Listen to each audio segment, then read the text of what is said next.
યશસ્વી અને લોકપ્રિય વડાપ્રધાન શ્રી નરેન્દ્રભાઈ મોદી સાહેબે 140 કરોડ દેશવાસીઓને દિવાળી પર્વ પહેલા દિવાળીની મોટી ભેટ નેક્સ્ટ જેન જીએસટી રિફોર્મ્સના રૂપમાં આપી છે।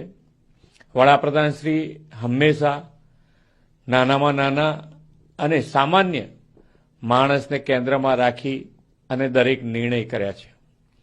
નેક્સ્ટ જેન જીએસટી રિફોર્મ્સના ઐતિહાસિક નિર્ણયથી એમએસએમઈ, નાના ઉદ્યોગ, મધ્યમ વર્ગીય ઉદ્યોગ, ખેડૂતો, મહિલાઓ અને યુવાનોને પણ મોટી રાહત મળતા ઇઝ ઓફ લિવિંગમાં વધારો થશે। સામાન્ય ઉપભોક્તા પર વેરાનો બોજ ઓછો થશે અને તેમના જીવનમાં પણ ખુશીઓ આવશે। વડાપ્રધાનશ્રીના નેતૃત્વમાં કેન્દ્ર સરકારના ઐતિહાસિક નિર્ણયથી